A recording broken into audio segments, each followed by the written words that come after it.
Peace, family. Welcome to Thursday Therapy. Here we are, just waiting for people to come in. If you do not know me, my name is Mia Garrett. I am a licensed clinical social worker and your mental wellness guide. Hey, come on in, guys. We do Thursday therapy every Thursday at 2 o'clock sharp, sometimes less sharp than other times. Hey, Natasha. And what we do here is sometimes I will have a theme or a topic to discuss. Today's topic is pathology, but most of the time we end up just talking about the things that people bring to the table. This is your session. It is an open session. So whatever it is that you want to talk about, that's what we're here for. So at any time that you want to jump in, type in your question, then just do so and we will discuss. It's so hot down here in my little studio that I've created, but we gonna push through. So I did want to discuss just very briefly what the 6 P's are, right? So Village Life Therapy is my baby. That's my business. And I created it as a safe space for us all to learn and practice the skills of mental wellness. Now, when I did that, there were a lot of other decisions that had to be made, including how am I going to guide people on this path of mental wellness. And so tell us why you wanted to do this. Oh, this. Sure. So I am a clinician. I went to school for social work. And when I came out of my master's program, I had all of the tools and skills that I needed in order to build communities. But when I got into the communities, I realized that there were a lot of relationship issues with students and teachers, with children and parents, with husband and wives. People were having a lot of issues just relating to each other, and it was causing dysfunction, as well as people having issues with the things that they learned and the way that they solved their problems. Hey, Amber.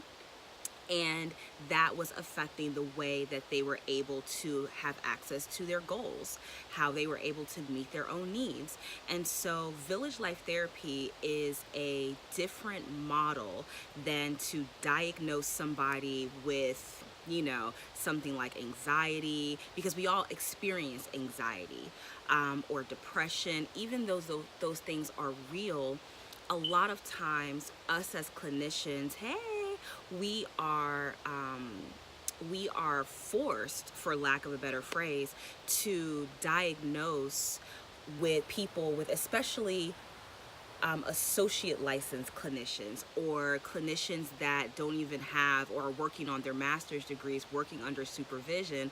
A lot of people are forced to diagnose someone in order to treat them. That is how the current system works. However, my passion is helping people identify the things that the situations that are going wrong in their lives, finding the root of that behavior, of the behaviors that are driving that situation, and then doing the work that it takes to heal those connections, because it's really that type of healing that will heal the situation. So we can diagnose a child with ADHD, or we can diagnose someone with depression or anxiety. However, if we don't help them to find the root of their issue and teach them the skills that it takes to heal those things, then we're doing them a disservice. And so I just really wanted a different model of therapy that didn't have to label somebody with a disorder in order to help them grow and learn and thrive in life. So that's why I did it. Great question. Thank you for asking that. So the thing that leads my work are 6 P's. I came up with these 6 P's in order to lead people on this journey of mental wellness. And the 6 P's are pathology, which was, thank you, which is your past, right? Patterns, which is your pattern of behavior that creates your life and your reality, because we are all co-creators of our reality. Pathology, pattern, perspective, the way that we look at problems, the way that we look at our environment, the way that we look at the people in our environment. Problem solving, the tools that we use or that we have learned to use to solve our problems. Preparation, which is making ourselves strong, learning about what it takes to make ourselves strong, because everybody's different, everybody needs different things, right? And practice, which is once you learn the things that make you strong, you do the things that make you strong. You do the things that solve your problems, that really solve them, not what we think solves them or what we thought solved them in the past. So that is how the 6 P's relate to the work. And we flow in between the P's, right? Because you might be on practice and figure out that there's a new pattern of behavior that you are just becoming aware of, and you have to go back to preparation and apply some new skills. Or you have to go back to pathology to figure out where this pattern of behavior came from. So as we do the work, other things might pop up. But that is why I offer so many opportunities to engage in your work. So you can show up here for Thursday therapy. You can go to my website, which is villagelifetherapy.com, and grab one of the free worksheets. You can go to YouTube and watch one of my videos. You can get on the mailing list and get free worksheets or mini workbooks or have access to courses through your email. Because the work doesn't stop face to face. That's just where it starts. It just starts when we're in the room together. And when we're working on pathology, or the root of our behavior, that is where you need the most help, because a lot of times our roots are, first of all, deep under the surface, right? And then when we get to them, a lot of us don't want to look at them because the emotions have never been processed. It's just like we're there, just like we're 5 again, just like we're 7 again, just like we're 10 or 15 again, and we are experiencing whatever it was, we're being taught whatever it was that has led us to this particular behavior that's showing up in our current present reality. Ooh, Kiara, hey girl, let me see what you talk about, girl. Wow, that's beautiful. Thank you, honey. I'm learning this on a different level. I'm learning our behavior is taught from the young. Yes, it is.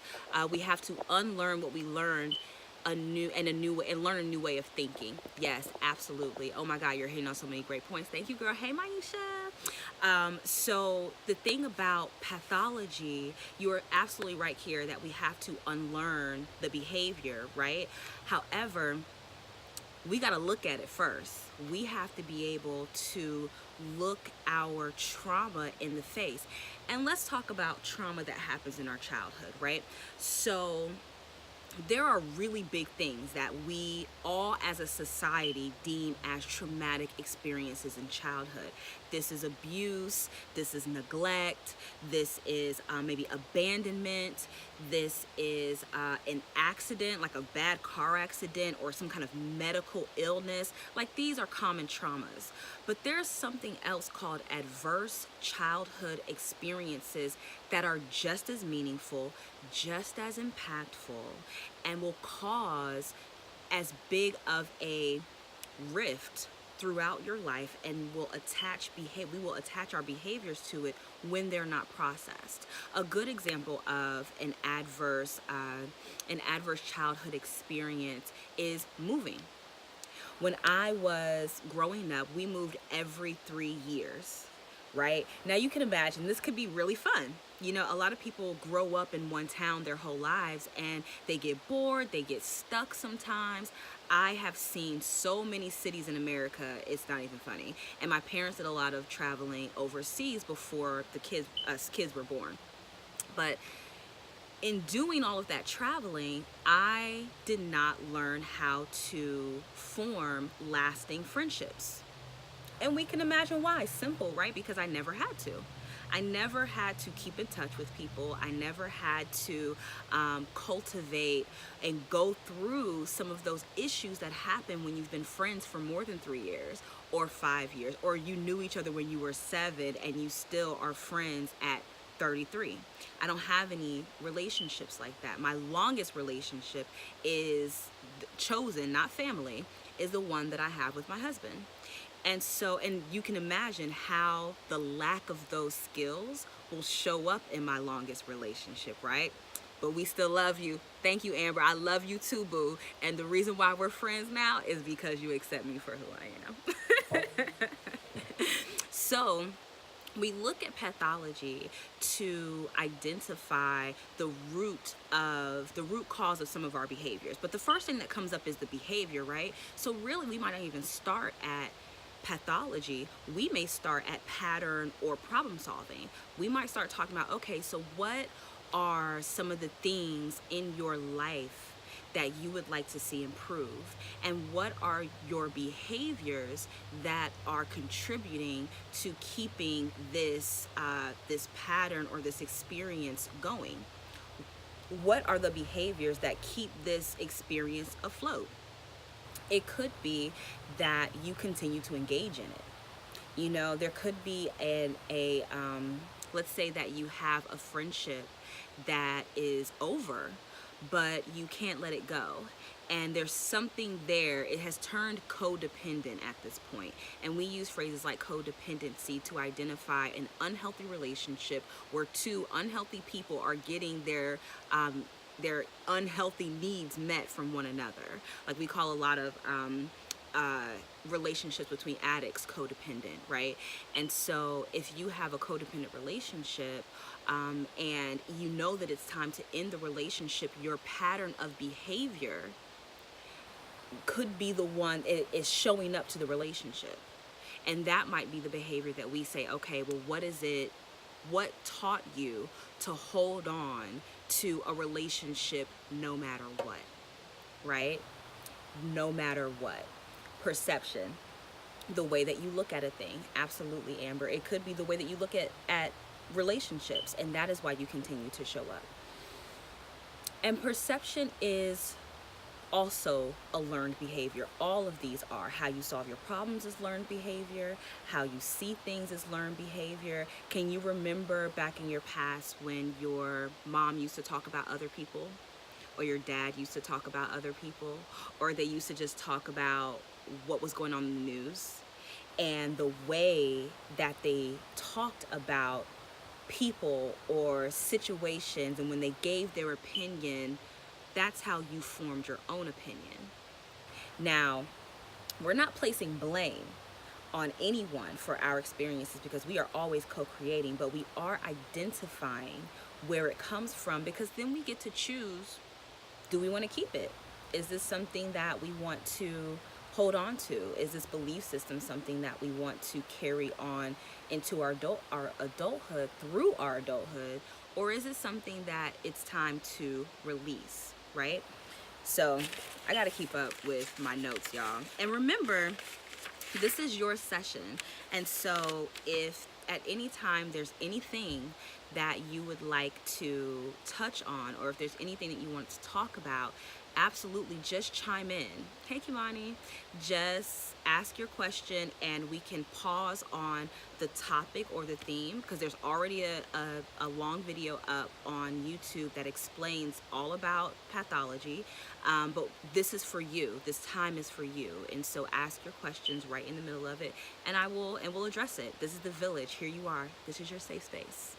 Come with it. So pathology, yes, the things that we learned in childhood that show up in our current behaviors. And guys, you know, when we don't resolve some of these adverse childhood experiences, they become our baggage. It's the stuff that we pack away because we have to put it somewhere. The emotions, the thoughts, it goes somewhere, and it goes into these bags. And can you imagine if you would have done some of this work when you were 15 and 16, and how many things that you didn't have to carry on with you into your 20s or 30s? if you would have been able to resolve them back then. But a lot of us just kept packing stuff in because we never learned the skills to process our emotions, to process the experiences, the thoughts about the experiences, the emotions that come with the experiences, which is why it's so hard to look back at them. Kimani says, that's why I can't get over you, Mia. I'm being honest. I don't know what you're talking about, Kimani. Can you please be serious on Therapy Thursday, on Thursday Therapy? Please. This is why we ignore you. Moving on. This is why we this is why we have baggage, is because, okay, let me stop. I'm serious now. Thank you. I appreciate that. This is why we have baggage. And adverse childhood experiences are also things that you get to decide what. I know, Natasha, don't laugh at him. Don't encourage him, because we've known each other since high school and he's always tripping. Always tripping. So, Amber, don't encourage y'all. Don't laugh at that. Don't laugh. So, adverse childhood experiences are not something that comes in on a checklist.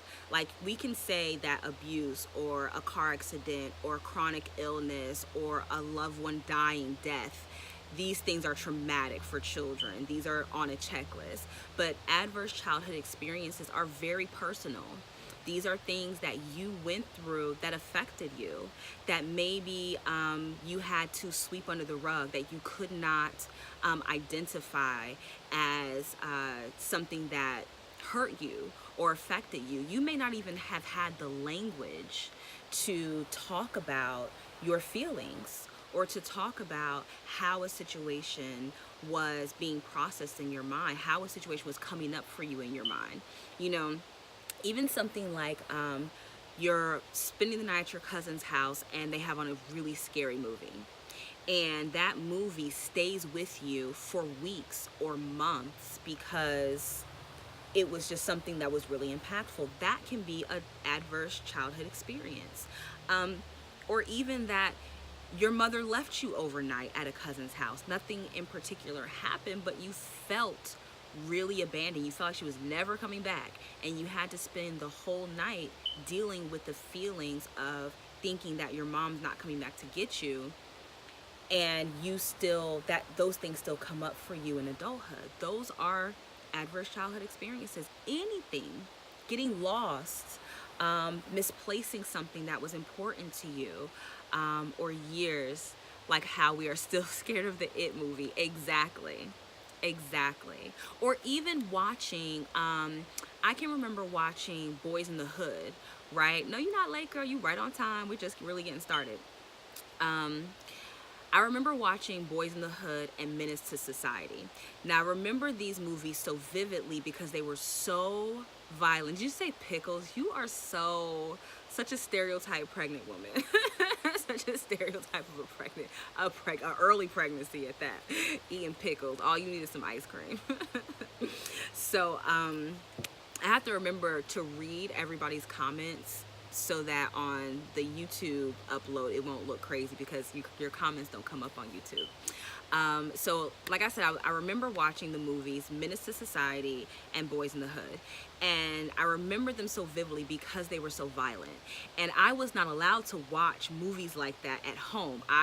My dad was really strict when it came to music and movies, and so watching those movies was really impactful because I was still very sensitive to violence in movies. And I can remember these scenes of people being murdered, and when they were murdered, I would see the reactions of their loved ones, and it would really, I would be so empathetic and I would be so sad. And I can remember feeling those things even when I wasn't watching the movie. Throughout my life, when I would see other people in pain, it would kind of take me back to that strong connection that happened there in those movies. Can not having one parent a little in your life and not the other one at all be one also? Absolutely. Missing a parent, or a parent that comes back and forth for whatever reason, because I've shared with you guys that my dad was in the Navy and he would come back and forth all the time. And if a parent is not present, absolutely that is an adverse childhood experience. And now we get to say, well, how does that affect me now? How has that affected me? How has that affected me over the course of my life? And you kind of look at your behaviors and you say, okay, so my significant other and I are not getting along, or my son and I are not getting along, or I seem to be so angry when my partner leaves, my partner walks out the door. And you take just a look at what's happening to you. What's happening to me? Where's the pattern? Where's the pain coming from? Is it coming from the fact that they left? Or is it how I'm looking at them leaving? Is it my perception? What's really happening with me? And when you ask yourself, what's really happening here? You know, when was the first time I felt like this? Let me think back to a time when I felt like this, maybe even last month. Okay, I felt like this when he said he wanted to go to the club. And I was really pissed. I was so angry.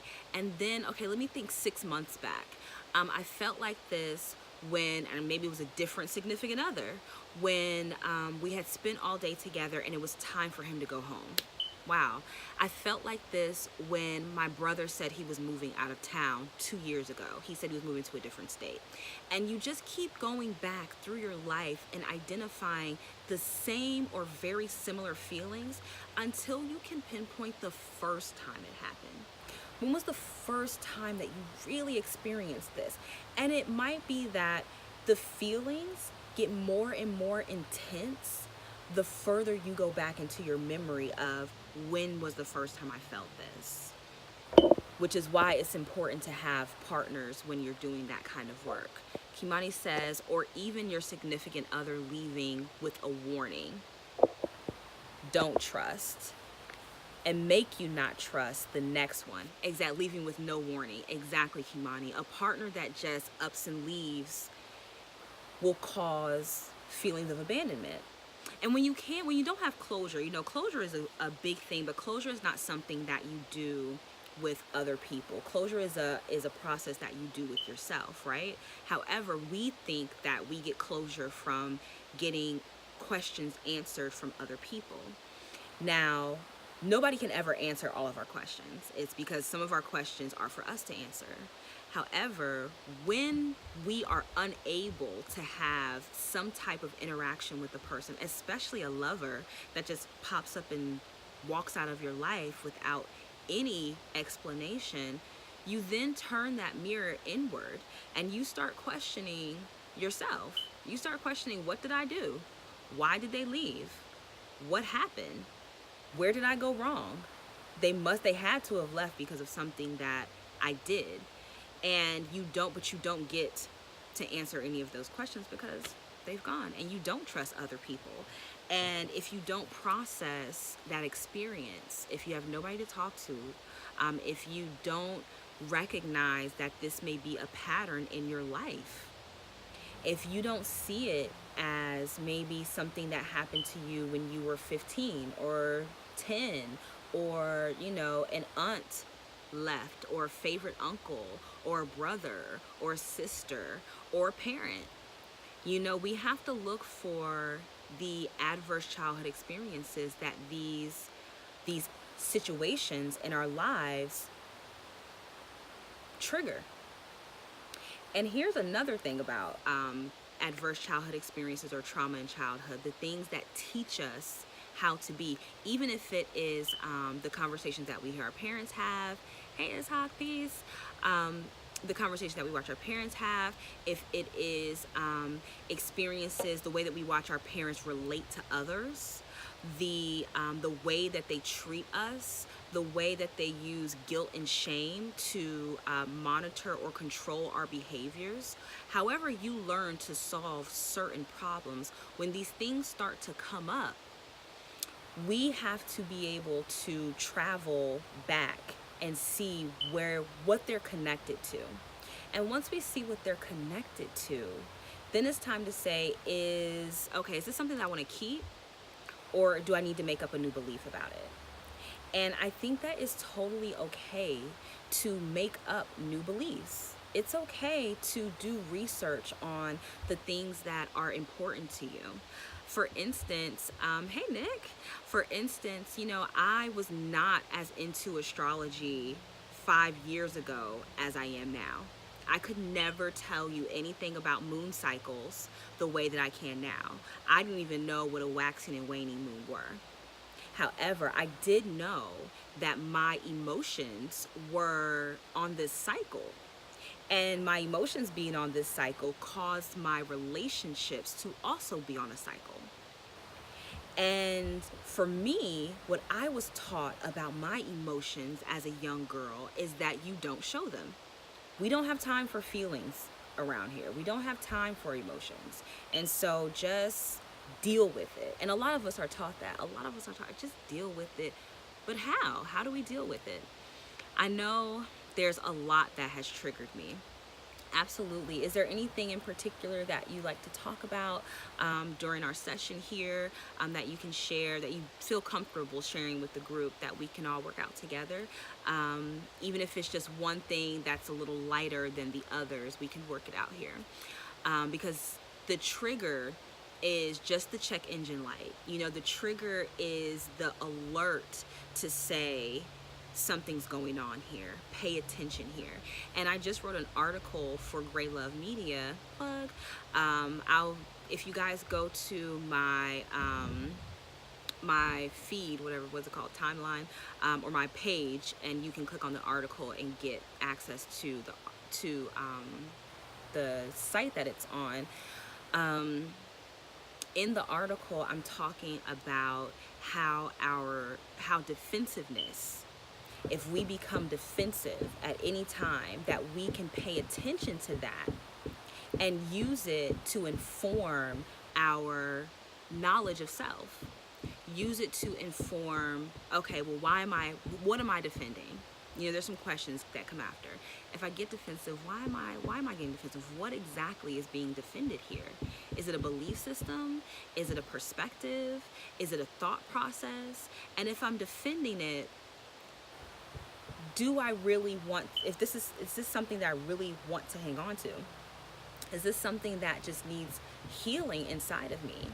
Because a lot of people defend behaviors that are connected to ideals and beliefs that they don't even believe in. Not really. Because I, at one point, defended unwanted emotion. I would defend my behavior when I was, I don't know, my son is doing something. I don't know if you guys can hear the banging upstairs. My son is doing something crazy up there. I would defend going after or verbally attacking, not to their face, but maybe to someone else, talking to someone else about someone who's being overly emotional. I'm like, why are they so emotional? Why are they crying all the time? Why do they have to say what they're saying? Why can't they just get some control over themselves? Meanwhile, I am raging emotions inside that I have no idea how to let out. So I'm defending my behavior and saying that it's okay for me to judge them in their being emotional when I'm not addressing, because I'm not addressing my own emotional needs. You know how you want a family. You want a family, but you really don't know how to be a family for real because you didn't really grow up on it, because you didn't have your parents in your life completely at all. So you're saying that you want a family, but you don't know how to be a family. So it's really great. Maisha, can you hear the banging? Because if you guys, I was talking once to you guys and I could hear something, but I couldn't hear it when I watched the playback. The thing about family is that you have a little glimpse of it, but not really. So the thing about family, I'm so glad you brought this up. The thing about family is that we get to choose. We don't have to do it the same way that we saw growing up. especially if those ways were full of dysfunction and we know it was dysfunctional because it negatively affected us. Someone telling you that your feelings aren't important, your ideas aren't important, telling you that you're not supposed to do something because you should be ashamed of it. Shame, especially young women, shaming you for wanting to show your body or showing your body at all, wearing certain length shorts. My grandmother called me a night walker because I had on some Photoshop. I was only like 14, and so I was a little skinny thing with short shorts. But that sticks out to me. It's great to be able to identify which of those dysfunctions happened, that they were dysfunctional, and then identify how they affected you, how they affected your behavior, so that as you start to make up new systems of belief, as you start to make new traditions, as you start to make new definitions about what family is, when you slip back into some of those old dysfunctions, because we don't go unaffected by what we grew up in. We literally marinated in that dysfunction, and now we're out here in the world being adults, adulting. And so we have to be able to recognize when those things come up as we are building something new. It's like weeds in your garden. When you are trying to plant new things and you see that's why you have to always tend it. When you see those old things come up, you have to be able to uproot them and identify, this is the way I'm talking to my partner, the way that I watched my mom and dad talk to each other. I'm talking to my child the way that my mom talked to me. I don't like that. I didn't like how it felt when I was younger, and I don't like how it feels now. Let me try something new. Let's see. Well, I don't know my mom, and my dad was a little in my life. Right. So now you get to identify so whoever raised you, those are going to be the people who showed you the pattern, showed you the blueprint of how you're living your life now, as well as the abandonment that happened with your mom and your dad, right? So now that you get to decide what you want your family to look like, make it up. What is it that you want? And I think we talked about this last time in this session, is identifying what it is that you want. What kind of family do you want? Do you want the kind of family that takes vacations once a year? Do you want the kind of family that plays games? Do you want the kind of family where the children are able to speak their truth?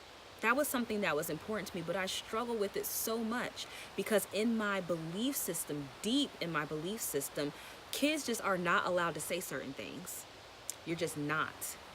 You're not even allowed to say, you have to say, excuse me. And it's not just about manners. It's also about speaking your truth. Mommy, that felt really bad. I don't like it when you say those things to me. My dad has a habit of saying, what's wrong with you? I try never to say what's wrong with you because nothing's wrong with you.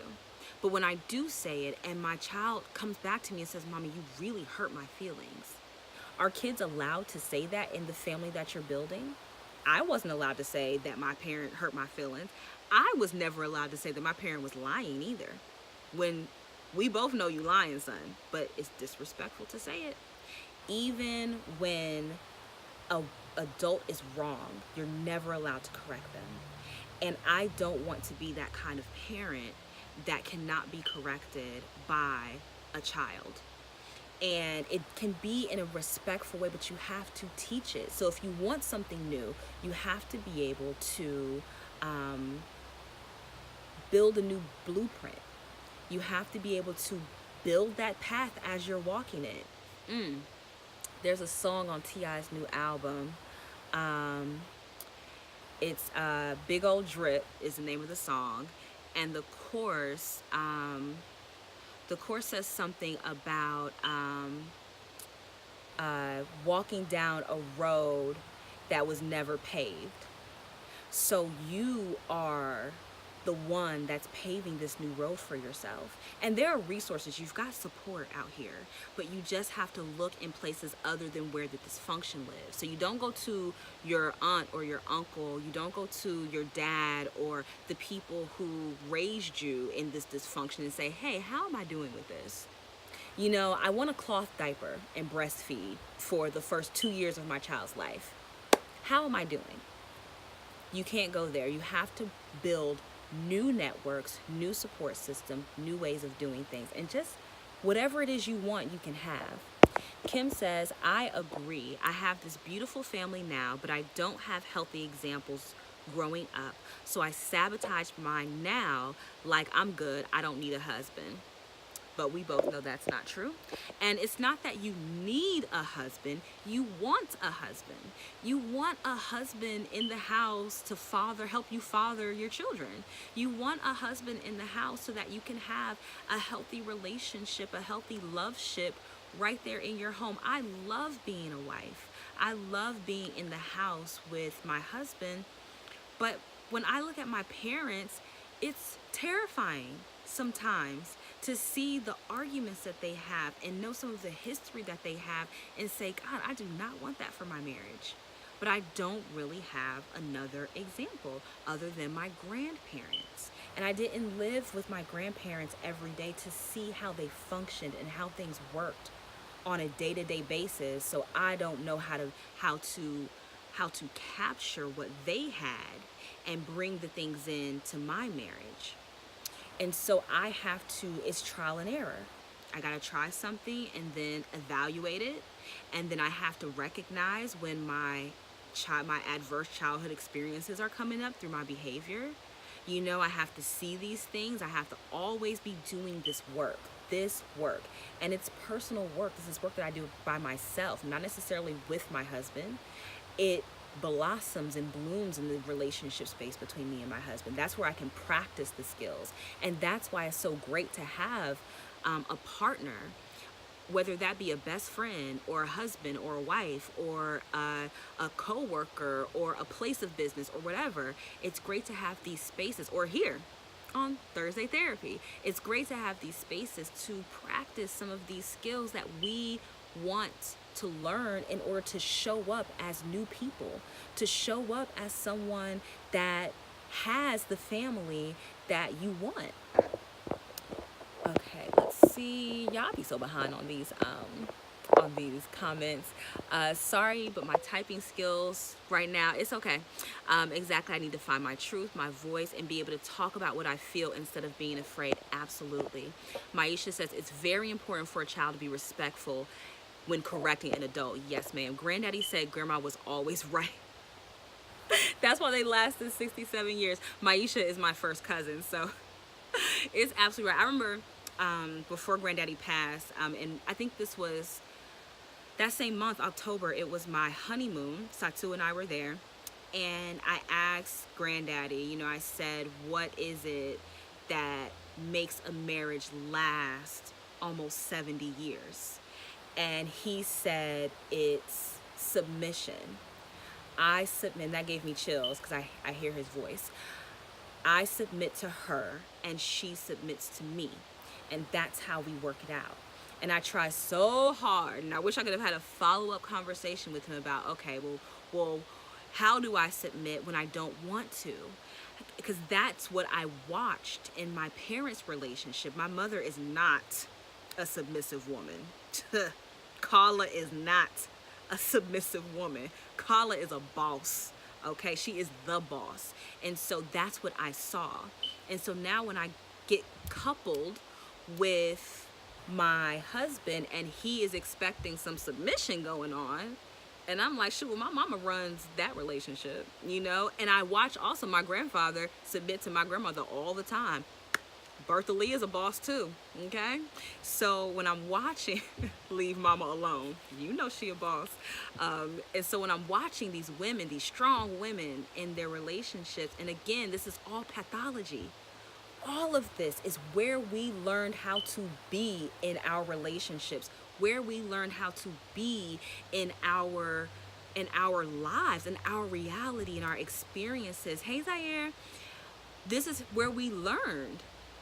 And so when I'm watching these very strong women interact with men that they love, that they adore, that they have spent their entire lives with, it's not submissive. It don't look submissive to me. And so again, how do I submit? I don't know. So I really had to do some of that work and use that defensiveness as like an alarm system, or triggers as an alarm system. I had to look at my behaviors that were not working for me. Some of these behaviors do not work for us, and we know it because it causes us more pain, right? If a behavior is causing you more pain, more grief, then that is something that you have to look at. If it's not getting you the results that you want, check it out. See where it came from. Where did you learn it? Who taught you to solve your problem that way? Who showed you to solve your problem that way? Let's see, I'm gonna go back up to these comments that I've missed. And I want to just take one moment and comment on you saying that exactly, I need to find my truth and my voice. Finding your voice can sometimes be very difficult because it's layered underneath other voices, especially the adults in our lives when we were children. Our voice will try to come out and say, go ahead and cut your hair off. It'll be great. It'll be freeing. It'll be relaxed. You'll love it. And then the next voice comes in and says no, because women with short hair are ugly. And so it's like the belief, the interjection of another voice, and it's hard sometimes to split your voice from the voices of your past. These other voices are called your super ego. If you guys are familiar with Freud, there were 3 different parts of the psyche. It was the id, which is your impulsive, animalistic nature. The ego, which is the closest to the self. It is your perspective, your here and now.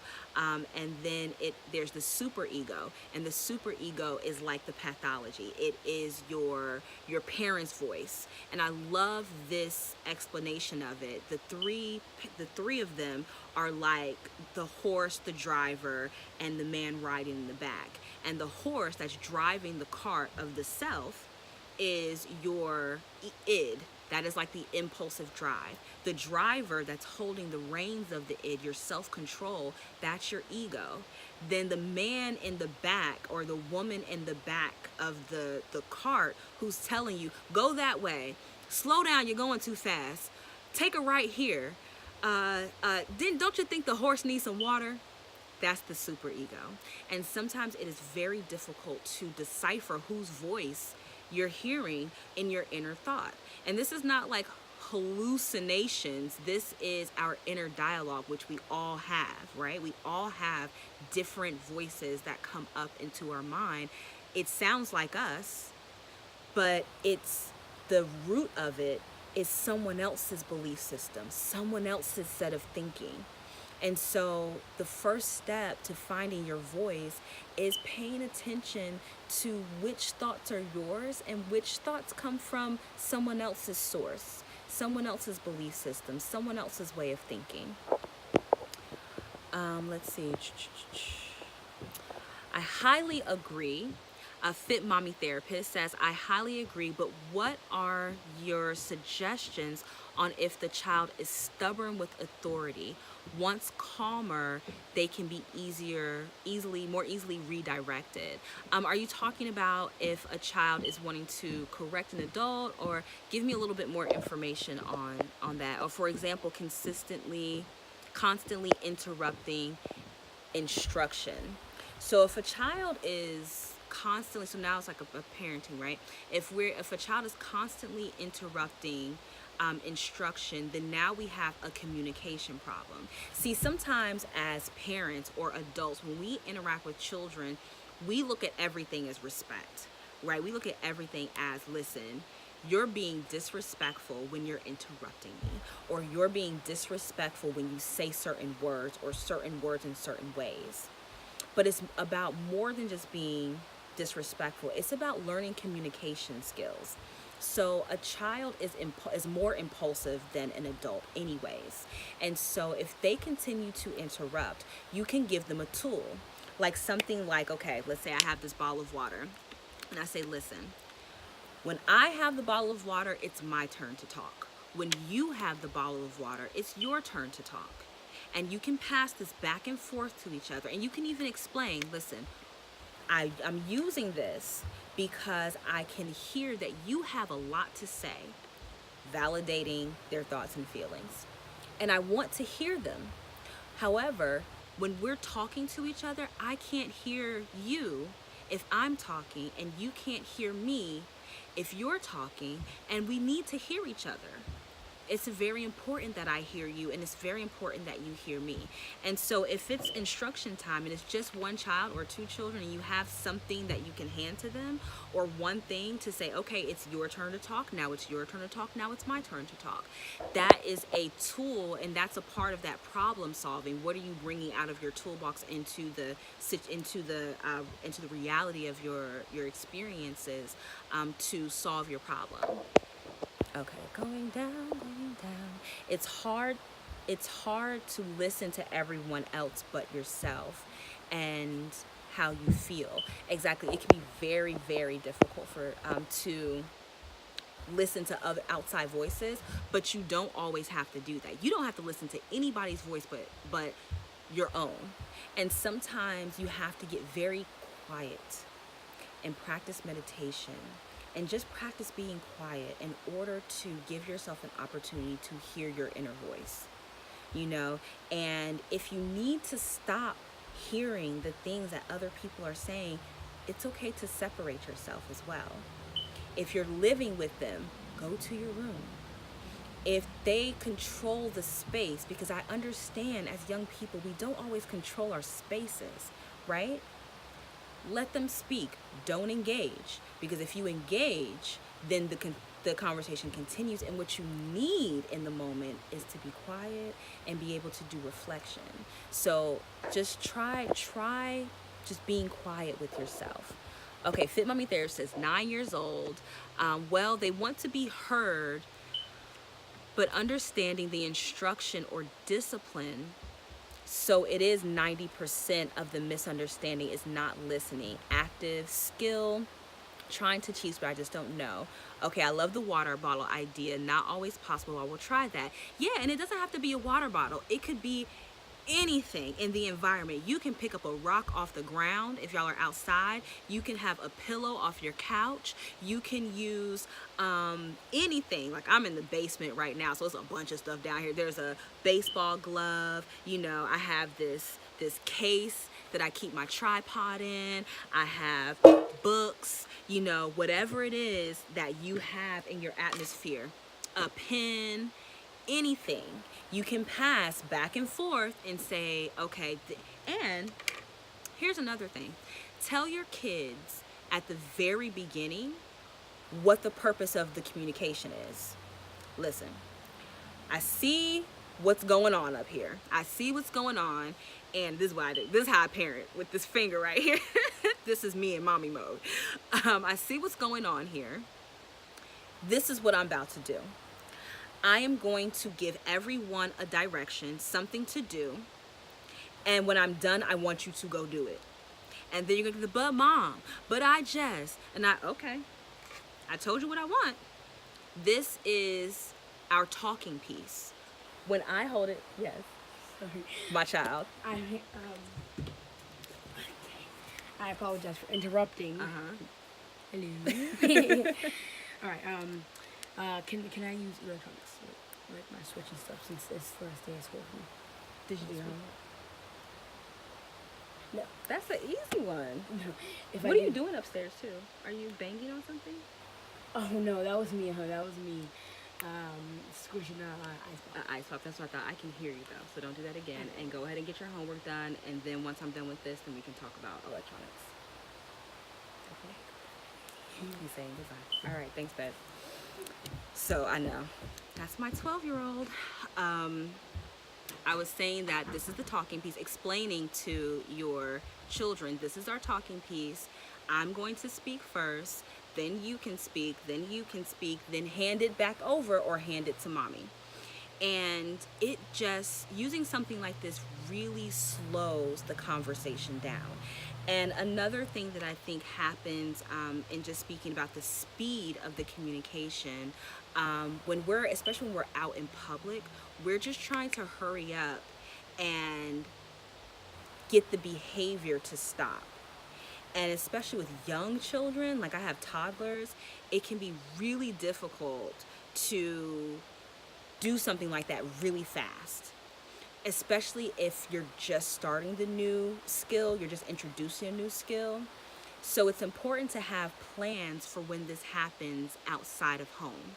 You know, you might carry something with you. A lot of parents carry spoons to spank their kids, but you can use that spoon also as a talking piece, as a different kind of tool for discipline for your children if you don't want to hit them with it anymore.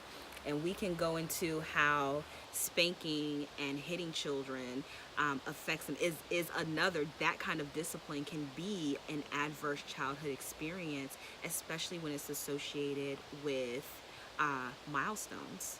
So, but that's another conversation for another day. I hope that was helpful for both of you guys, for you who are struggling with building family.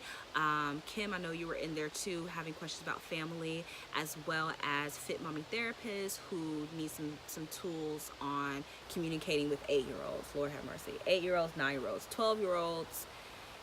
Being a parent is one of the most rewarding but also the most challenging roles, because we are doing so many things at one time. We are trying to raise capable human beings, right? We're also trying to manage our own feelings, our frustration, our anger, our disappointment, our fear. A lot of us do things out of fear. We are so scared to mess up. And that goes well beyond parenting. A lot of us are doing things because we're scared to lose someone, or we're afraid to lose something. We're doing things because we're afraid to mess up our kids. We're afraid to mess up a relationship. We're afraid to say the wrong thing and lose maybe our place to stay. Or we're afraid that we're going to say the wrong thing and open up all of these wounds that we've been layering on the baggage, or that's underneath all the, sweatshirts and pants and socks and drawers and everything on the bottom of the baggage. And we don't want to look at it. We don't want to address it. We're so scared. And so what we have to be brave enough to address these things so that we can have better experiences. And so not just in parenting, but in all relationships, we're just juggling all of these emotions, fear, trying to do the right thing so that the other person can have a positive outcome. We're trying to do the right thing for ourselves so that we can be fed and that we can feel good and capable and strong and confident. Like we're trying to do all of these things at one time within this one interaction. And so when we're doing our work, the work that we do by ourselves, when we're looking at our pathology and we're looking at the things, the belief systems, the thought processes, the patterns of emotion, the patterns of behavior, when we're looking at all of those things, when we're quiet alone, or we're watching some of these YouTubes, hey Ricky, when we're watching these YouTube videos, or we're here for Thursday therapy, when we're doing that work, it reduces the amount of things that we have to juggle in our individual experiences, especially inside of our relationship spaces. And really that's the only place that stuff really happens, is inside of our relationship spaces, our relationships at work, our relationships at home, our relationships with self. We're all just creating spaces between us. And the space, the distance from me to you, from where my space begins and your space begins, that distance, that's our work. That's our personal space. That's our personal work. And when those two spaces overlap, that's what we're co-creating together. And when you co-create with another person, it's very important to understand all the baggage that you're bringing to that space, all the emotion, all the beliefs, all the experiences, all the things that you're bringing into that space that will affect and set the mood there, set the patterns there, set the communication there. It's very important. Oh, bye, Maisha. Thank you so much for coming. This was awesome. I have to go. I'll be back next week. Kiss Waxy Jaxie for me. Let's see. Chris says, I love this. I wish I could keep listening. Would you consider creating a podcast with these so they can be listened to on demand? Yes, Chris, I'm actually in the process of kind of getting used to this so that I can have something more permanent. But I do post them on Facebook, not Facebook, YouTube, all these social medias. So as soon as this one is posted on YouTube, I will send you a personal message to let you know that it's up and you can watch it just in case you miss the replay. But yeah, I'm trying to be more intentional about content that I'm putting out. So thank you so much. I'm glad that you are enjoying it. So if anybody else has anything to say about parenting or relationships or pathology, the things that are at the root of your behaviors, any behaviors that you're noticing, patterns of behavior that are, messing up stuff in your reality or causing you harm or discomfort, what are some of those things for you guys? What are some of those behaviors that you're noticing now that you can recognize are connected to something from your past? Or let's just start with this, because there is a pathway, right? So if we take a behavior, somebody give me a behavior. It can be interrupting. We can use that from Fit Mommy Therapist. We can use interrupting, because I know many adults that interrupt. We still have to do the one-on-one session, Mia. Yes, we do. This week was so crazy for me, so we will do our one-on-one session next week. The boys are in school Tuesday, Wednesday, and Thursday, and we'll make sure we get it done next week. And that is our consultation. So if anyone else would like to do a consultation, I was able to get one in today. If you're interested, please go to my page, my Instagram page, click on the link in my bio, and a menu will come up. In that menu, you can access booking a session with me, which is the first one is your consultation. You can access my website, which has a lot of free worksheets on it. A lot, maybe not a lot, but it's filling up. The resource library is filling up, and it's organized by, sorry about that, guys, my phone is dying, worksheets and workbooks and all kinds of resources and videos that you can use on your journey towards mental wellness. You can also access the YouTube channel there, and please, my YouTube channel is just getting popping, but there are already a few videos there that can also be of support on your mental wellness journey. I'm trying to think of anything else. Yes, if you are, why is it that people can't see a man and a woman be friends? Nothing more, nothing less. Keep in mind, that is a really good question. But we only have 2 minutes. I just got the 2-minute warning. I could feel our hour coming to an end. It went by so fast today. But I can say that one of those reasons is because the women I come in contact with do not like it at all. It's history. We don't really experience, especially us as women. I'm gonna give you some game, right? I'm gonna let you know into some secrecy with women. When we come together, we identify what it means to be friends with men. And a lot of times, men will pretend to be your friend and be trying to get you all the time, or if something happens with you in your relationship and your male friend is there and they're trying to get at you a little bit. But that comes from experiences, right? That's what we experience. And so when we watch you have friends with women, then we're kind of like giving it the side eye, like, is this a friendship like the friendships that I've experienced? Or is this really a friendship? And so it all goes back to what you've experienced and how those experiences lead your thoughts and your beliefs and your emotions that turn up as behavior. So we only have 30 seconds left. I hope you guys were able to catch the YouTube video that I made on pathology, but if not, please click that link in my bio, click on the YouTube channel so that you can see that video, because it explains everything that I wasn't able to touch on today. I love you guys so much. You are my village, and I'm so honored for you to be here. I'll see you guys.